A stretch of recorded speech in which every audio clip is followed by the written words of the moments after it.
Okay, let's talk about implicit differentiation.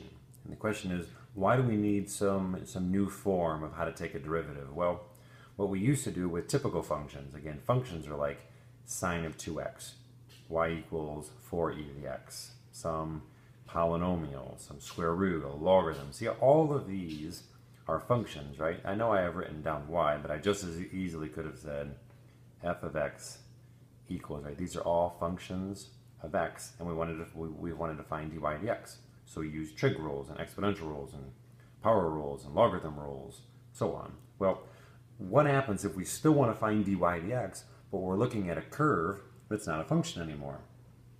All right, let's just look at an easy one, like x squared plus y squared equals to 9. That's still a curve.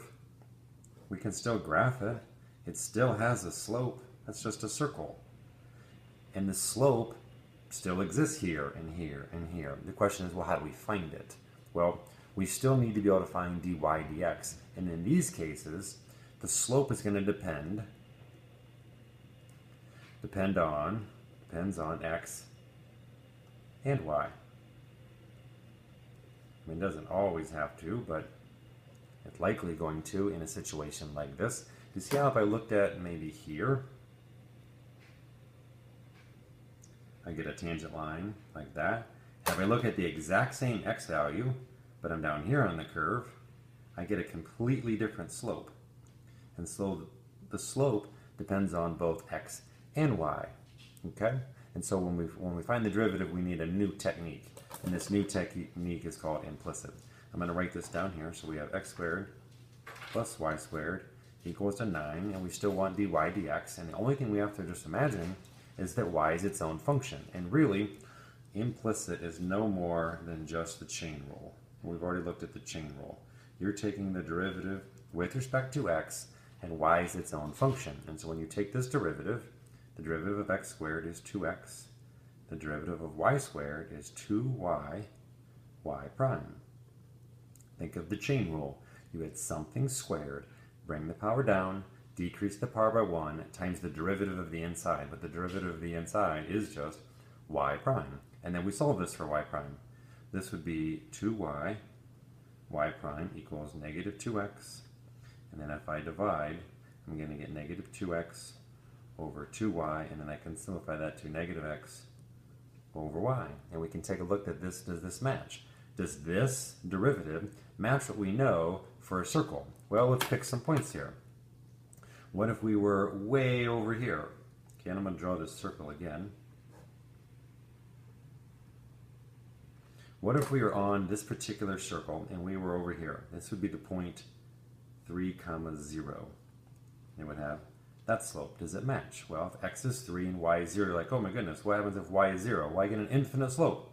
Check it out. Vertical line. If y is 0, this prediction holds true.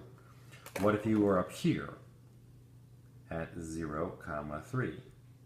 Well, we know the slope better be 0. Check it out. Plug in 0 for x and 3 for y. 0 over 3 is 0. So this agrees with what we know the derivative is. What if we looked over here? We made x and y the same, except they're going to be opposite of each other. So x and y are the same, except they're opposite. And you're like, oh, look, slope of 1. If x and y are the same value, but they're opposite each other, x over y will be 1. If we look here, we'd get a slope of negative 1 when x and y are the same, which is true. Again, this is then the equation for the slope on this curve. This curve just isn't one of our functions, right? These are, when I say typical, I just mean these are f of x. This is y as a function of x. Now we can look at things that aren't functions, okay? And circle is probably the easiest thing to look at, and we'll do a couple more examples on then how to take the derivative. But when we say implicit, really all we're doing is doing the chain rule, and when we have y's, we have to treat it as its own function, and we take a derivative, and then likely the derivative will be a function of both x and y. It'll matter where you are horizontally on the curve and where you are vertically on the curve, because we're not talking about a function anymore, meaning it doesn't pass the vertical line test. Okay, so we'll throw in a couple more functions. We'll look at some more difficult ones, but nothing you can't handle. They might be more difficult in that we necessarily won't look at the graph of them. But let's say we had the function xy plus sine of y equals y cubed. All right, so we're still looking for dy dx, which is what we'll call y prime here. And we just take the derivative of this, treating y as its own function. So the derivative of xy, well, xy is a product, so we have to do product rule. So I'm going to take the first function times the derivative of the second function, so xy prime, plus the second function times the derivative of the first function. But the derivative of x is just 1. Okay, and I'm going to put parentheses around that. This xy prime plus y is just the derivative of xy plus the derivative of sine of y. Well, the derivative of sine is cosine of y times the derivative of the inside, which is y prime. And then over here I just have the power rule, 3y squared y prime. Again, y is its own function. Well, the whole goal of the problem is to solve for y prime. So I'm going to move everything with a y prime on this side. So this lonely y chills out here. I'm going to get 3y squared y prime minus cosine y prime minus xy prime. Again, I moved this and this term to the other side just by subtraction. Now I'm going to factor out a y prime. 3y squared minus cosine y minus x are left over, and then I'm going to divide both sides of the equation by this. And so I'm going to get y divided by 3y squared minus cosine y minus x equals y prime. And that's the goal. Remember, I found the derivative. This is some crazy relationship that I have no idea what the graph looks like, but I can tell you what the slope is. If you give me a point on this graph, meaning you tell me the x value and the y value, I can plug it into this and tell you what the slope is at that point. Okay, let's do a couple more. What if I looked at I don't know, we'll give you a shape that maybe you know. How about a hyperbola? How about just y squared minus x squared equals to 16? You remember, hyperbolas are kind of like things that look like that, and then they look like this, something like that. Okay, and I can look at the slope. Okay, the slope is just taking the derivative. The derivative here, this will be an easy one, much easier than this one. I just wanted to give you another shape you might be familiar with that's not a function, but it's something that we actually can draw the graph of. So take the derivative, we get 2y, y prime, minus 2x equals 0. Remember, the derivative of x squared is just 2x, the derivative of a constant is 0, and I can solve for y prime. So I move the 2x to the other side, divide by that 2y, and we get a slope of x over y. And again, you can take any point on this curve. Okay, we can take I guess what's a point that's on this curve. How about what if this was 5 and this was 3? So the point 3 comma 5 is right here, and we could find the slope of it. So if the point is 3 comma 5, then the slope at that point is 3/5. And again, if you think about a hyperbola, eventually the slope is going to be really, really close to 1. And again, as you get further and further along on this curve, as it asymptotically approaches that asymptote, x and y get really, really close to each other. Because again, once x and y get really, really big, they're really close to each other because the difference is only 16, it's not much. And as I said, look at the slope. As x and y get bigger, they get close to each other. X and y close to each other makes this slope 1, and it approaches the asymptote y equals to x. And again, I kind of picked this example just to show you another actual curve that you might have remembered. Okay, we'll pick one more kind of crazy one.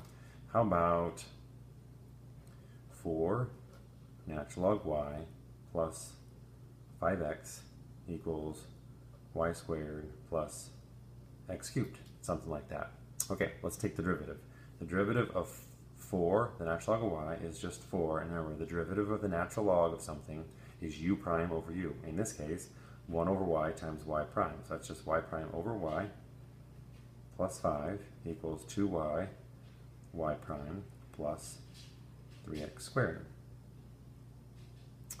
Okay, I'm going to multiply everything by y just to get rid of this silly fraction. So this is 4y prime plus 5 equals 2y squared y prime plus 3x squared y. Okay, now I'm going to get all the y primes on one side of the equation. Let's move the y primes over here. So this is 4y prime minus 2y squared y prime equals 3x squared y, and then I'm going to subtract that 5y over here. Then I can factor a y prime. Again, I'm factoring it so I can isolate it. I'm isolating it so I can solve for it. And then I'm going to divide. So y prime, I'm going to divide by that factor. It's going to be 3x squared y minus 5y all over 4 minus 2y squared. Okay, so now I have an equation for the derivative of this crazy function. And again, hopefully I've given you enough examples of whether they're power rule stuff, logarithm stuff, a trig function, a product rule. We're really just taking the derivative using implicit, and the reason we talk about implicit is that we're taking derivatives of non-functions, right? These are curves, but they're not y as a function of x, but we still want to find the slope, and the slope is now just a function of both x and y. And we can do the same things as we used to. We can find x values that give us certain slopes, or I can give you an x value, you can find a y value, and you can find the corresponding slope. We can say, when's the slope equal to 0? Typically that's just looking where the numerator is equal to 0. We could figure out where this slope doesn't exist.